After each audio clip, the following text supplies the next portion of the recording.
Welcome to Telling You Like It Is. Going to talk about the NBA list, 75 players. It stirred up some controversy, which is what the NBA wants. My man Magic's here. Obviously, he's on the list, and if not, if you don't think he belongs there, you don't know shit about hoop. So we have to throw you out. So the thing is, the biggest problem with lists is, and you don't know whether the NBA does this on purpose or is willfully negligent to make you talk about it, which is what everybody's doing. At least it gets it off the LeBron being as good as Mike, which is dog shit discussion anyway, because he's not. But and there's just factual information, but we'll get to that later. Which is gone the way people think you're entitled to your own facts. No, you don't have your own facts; they're only facts. We'll show what Hornets had here. Hornets off to a good start. So before they collapse, we'll let us had. Hopefully, they don't collapse. I'm rooting for the Hornets to have a good year, but the East is rough this year. The East has grown a lot, gotten a lot better over the years. So we'll throw that out. Got a couple of doggies in the studio here hanging out with us. But anyway, like the problem with lists is, and they do this in baseball, they do it in football and all these other things. Like, what is the criteria? It reminds me of the Section 11 seating committee. Like we just don't know what the criteria is. Can we give you a list? So what is the criteria? Well, why not give us an order of the criteria? Is it championships? Should be a big piece because in no sport does one player have as much impact as an NBA when there's only 5 guys on the court. So obviously championships should be a big piece of this. Is it all-star appearances? Is it all NBA teams? Is it two-way player, which to me is very important if you're a two-way player? Or if you're basically a mess and a no-show on one end of the floor, I don't know. Unless you're just perfect on the other end, I don't see how you could be on this list in my mind. Do you have MVPs in your past? Do you have finals MVPs? They don't tell you, and that way we talk about it. And that way you argue. If they give us a criteria, it'd probably be more clear. Although with the stupidity of today's people on these NBA websites, it's just incredible.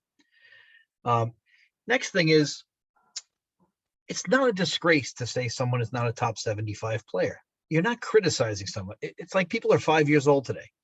You're not criticizing someone or hating on someone. What are you, in 5th grade on the playground, having someone throw dirt bombs at you? If you disagree with someone, it's not hating on a player. It's called using analysis. And again, most people don't have any basketball analysis. We should make people state what their basketball background is before they give opinions. Because opinions are like dog shit. Everybody's, they all stink, basically, unless you know what the hell you're talking about.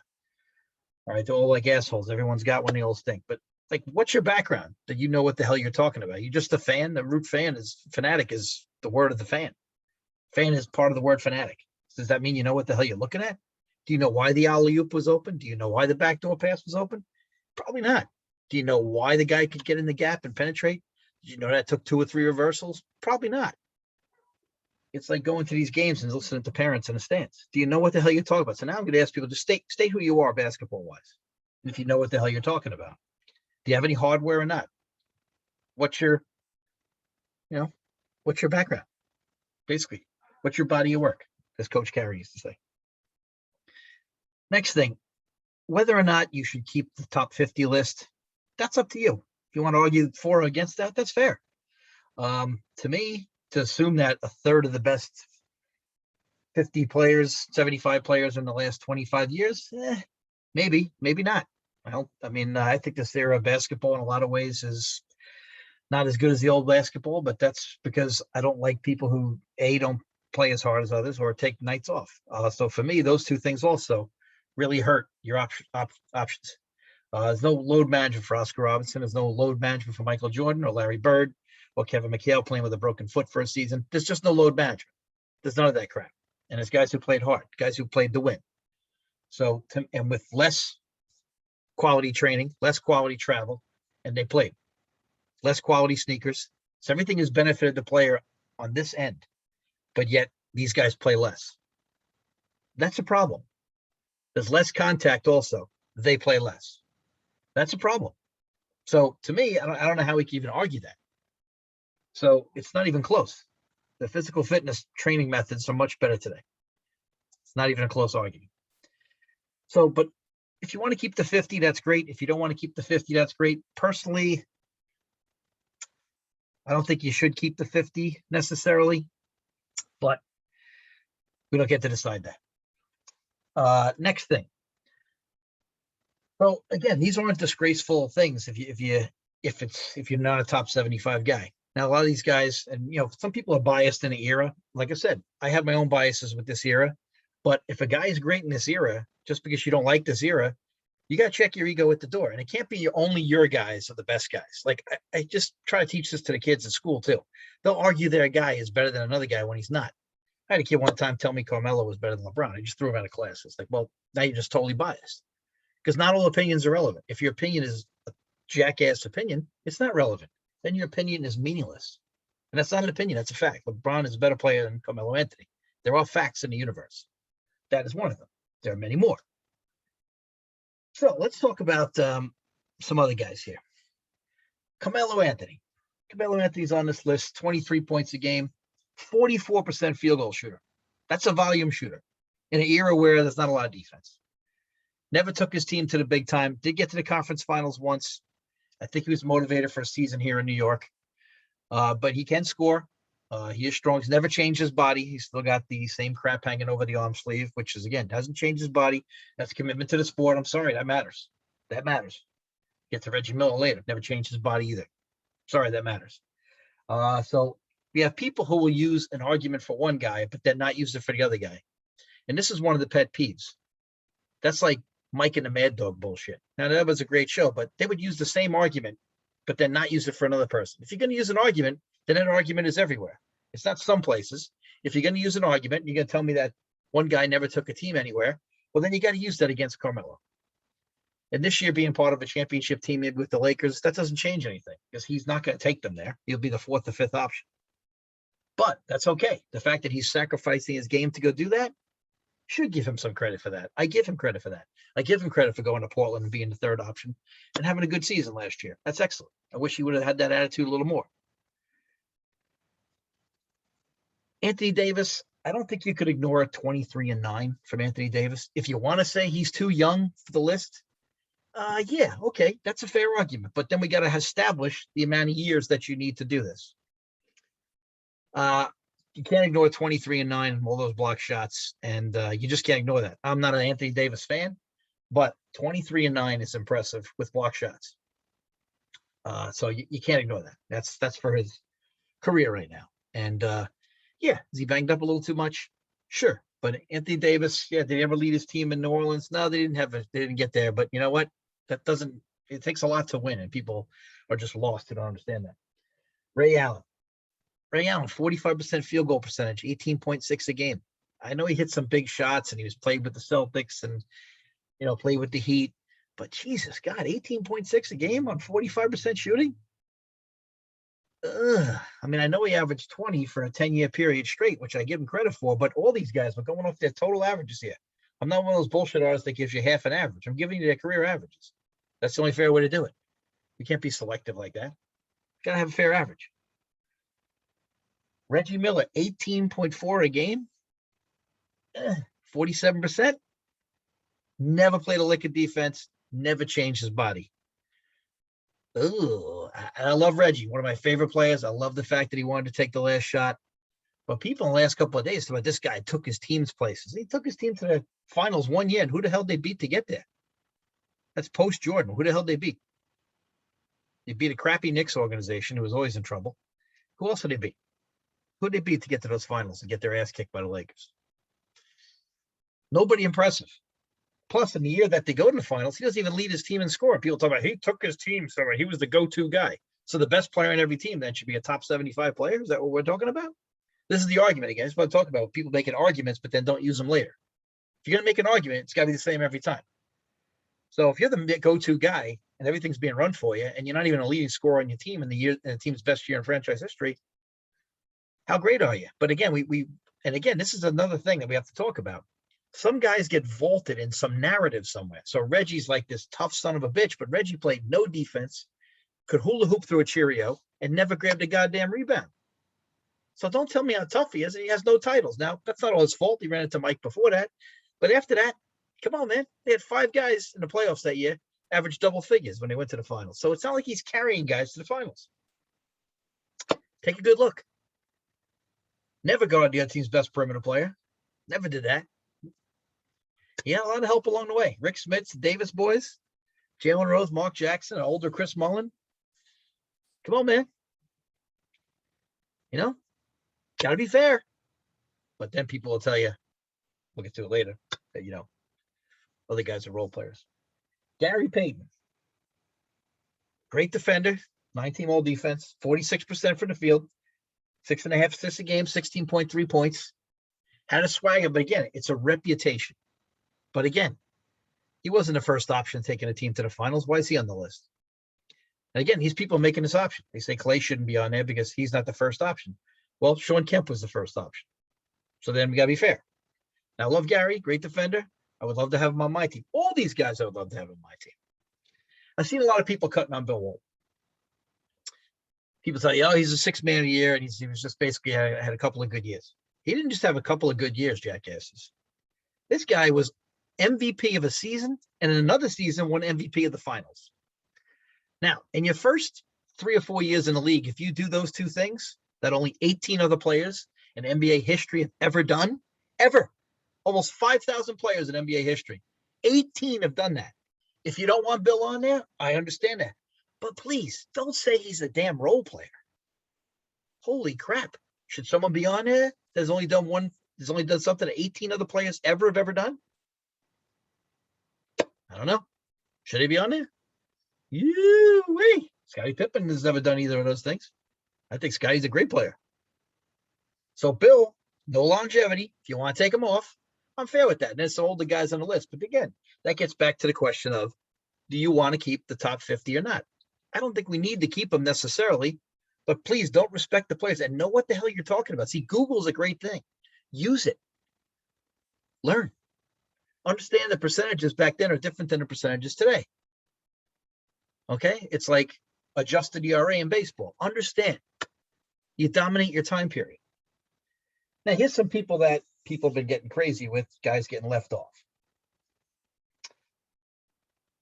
Dwight Howard's a big one. Dwight had a great run of 20 and 14, defensive player of the year 3 times. The thing that hurts Dwight, didn't always play hard at the end. The rest of his career, he became a goofball. He became a punchline. And then the other night, it looked like he actually became a punchline, him and AD going after each other. Dwight is physically as talented as anybody, but that doesn't mean you're top 75. So people see all the modern day highlights because the modern guys have more highlights. Great lobs, great dunks. That doesn't make you a top 75 player. Top 75 players is the top 1.5% of the NBA history. To me, 5 years at that level, one guy's like, well, 6 to 10 years when he's fools on these websites. 6 to 10 years makes you that guy. Well, no, there's a big difference between 6 years and 10 years. There's a 40% difference. Or actually, if you want to do it the other way, it's a 66.7% difference. All right, so playing 10 years over 6 years is 66% more years you're playing. What are you talking about, dude? Come on, man. You're playing 40% more. Come on, bro. What are you talking about? Wake up, bro. Oh, you only play 6 to 10 is the thing. Well, 6 and 10 are not the same number. If I score 10 runs and you score 6, I kick your ass. 10-6 is more than a one-possession game in basketball. 10 and 6 are not the same. So that's what hurts Dwight. He's become a punchline. He was, you know what Kobe thought about him? He didn't work hard. He didn't care. Yeah, he took a team to the NBA Finals. Big deal.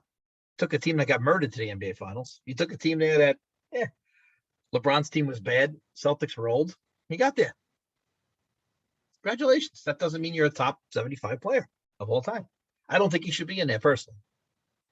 Bernard King, 22 and a half a game, 51.8%. He's not better than Carmelo Anthony at 44%. Wow. Both made a ton of all-star teams. Bernard, 2 knee surgeries. 51.8%. Carmelo, 44%. That's not close. 7 percentage points is not a little thing. 1 percentage point is not a little thing. 7 is a blowout landslide.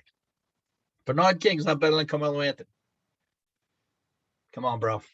I know we got to put a lot of modern guys on because you want to keep the interest of young people, and the NBA is very political, as we know, but dog shit.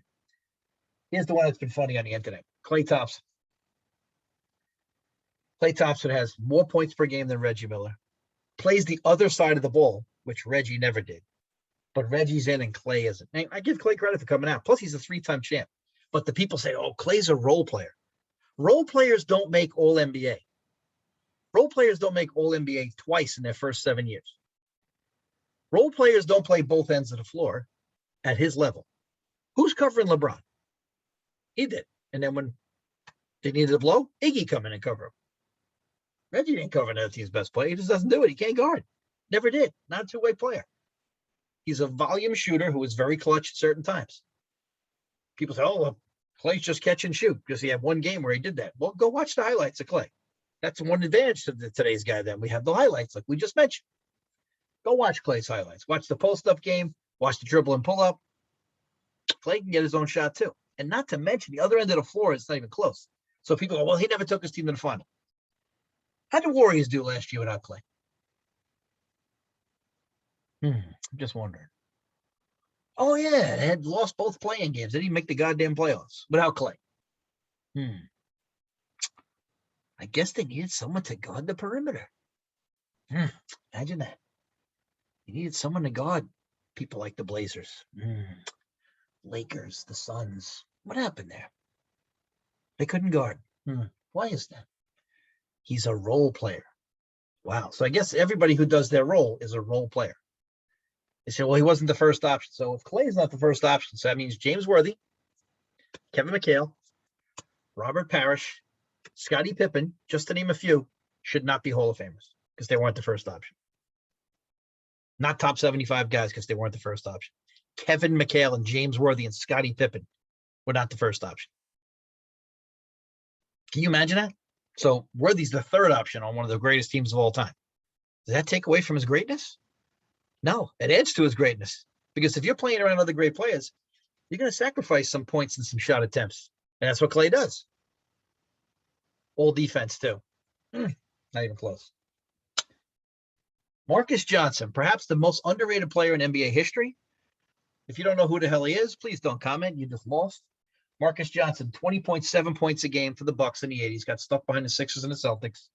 51% from the floor. Who the hell gets 7 rebounds at the small forward spot back then? Not a lot of guys. Marcus Johnson, 20 points a game for a career, 7 rebounds, 51.8%. How the hell is Marcus Johnson not on here? He didn't have better numbers than some of these other guys? I mean, good Lord, some of these other guys you mentioned, definitely better. Dennis Johnson. If we're going to put Gary Payton in, how the hell's DJ not in there?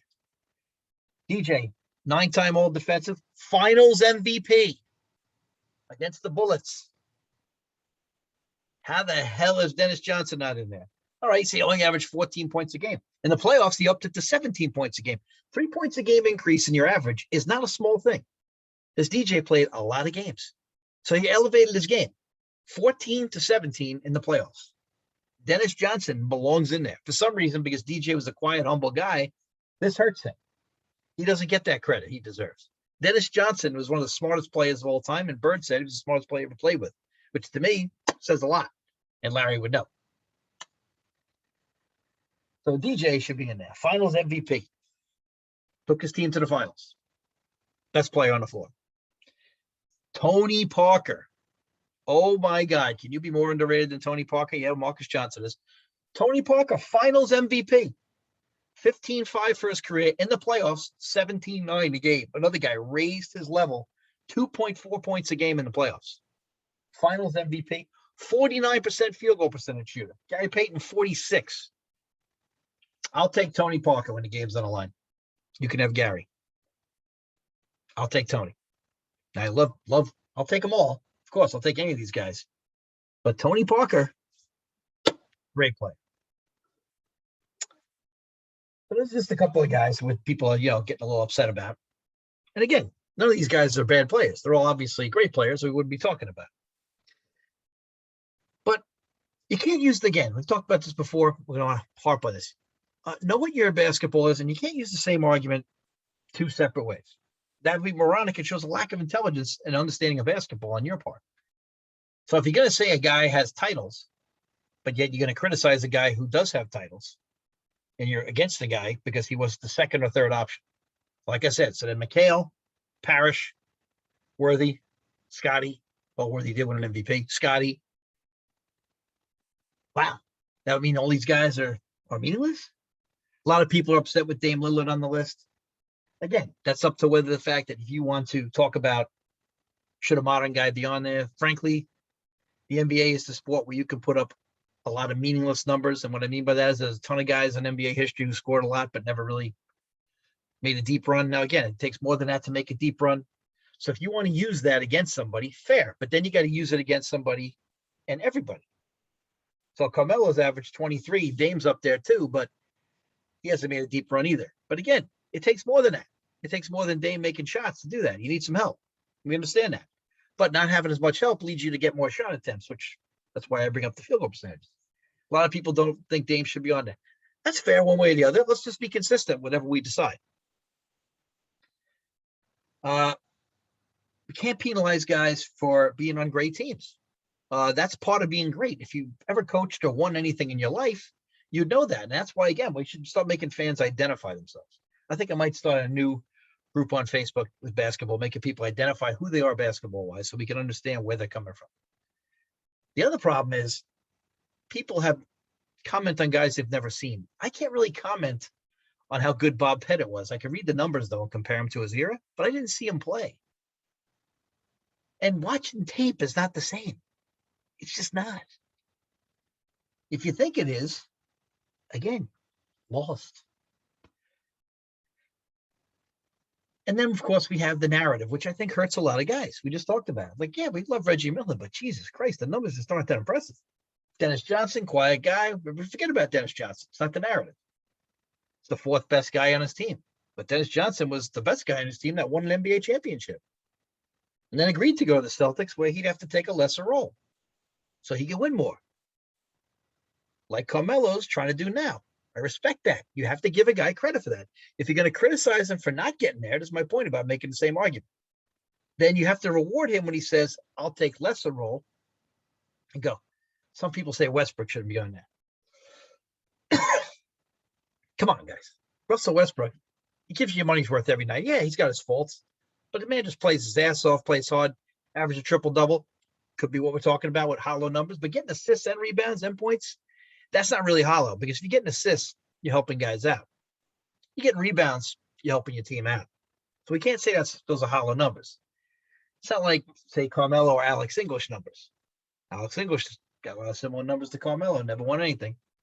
You know, it's crazy. So it's an interesting discussion. A lot of people are upset about some of the lists, but a lot of people want Kyrie on there. The guy doesn't play. I respect him for why he's sitting out right now, but I think he's sitting out just because he doesn't want to play. I think he's just using this as an excuse, but I respect him for sitting out. It's his right. It's his body.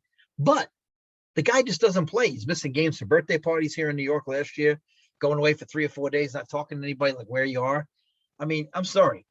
Again, if you're not playing, if you're not a guy who plays all the time, I can't have you on the list. There's no way. You have to be a basketball player. See, the rest of that is player, not a basketball sitter. Obviously very talented, but a lot of guards left off this list. All right, like I said, Tony Parker and DJ and Marcus Johnson, it's just incredible. Bernard King, I mean, like I said, a lot of people upset with Dwight Howard not being on there. Fair enough, all valid arguments. But again, what hurts people is the narrative that we're talking about here. Dwight had the goofy narrative. When he's with the Lakers, it didn't work out. It wasn't only him, but they had a crazy situation in that locker room. The narrative became that Dwight didn't care. It became like kind of a butt of a couple of jokes, goofball. Unfortunately, a narrative is created, and we just look to the media every day to see what the narrative is. I mean, it's crazy. You know, so look what happened with Cantor. All of a sudden, Cantor is, his games aren't being Celtic games aren't being televised in China. Obviously, it's the big narrative there. But again, so to review, people upset with Walton, but if you want to pull some other guys off that list, fair enough. But that's a decision you have to agree on before you can make these lists. And they didn't want to do that. And that's fair because you know what? 75 years, you tried to get a third of the guys from each of those 25 years. I understand that. That's fair. But it might not really be like that. And that's the tricky part, So the list is the list, but at the same time, you got to establish criteria. And which criteria first? To me, it's about playing, being a two-way player, championships, MVPs. That's what it's about. But we can all have similar minds, and sane minds can disagree. But if we're going to disagree on one point and use a type of argument, then we need to use it on all people. Not selective. You can't have selective BS. It has to be consistent across the board or nothing gets accomplished, because there are truths in the world. So, top 75 list. Dave Scholler telling it like it is. Signing off. Have a good day.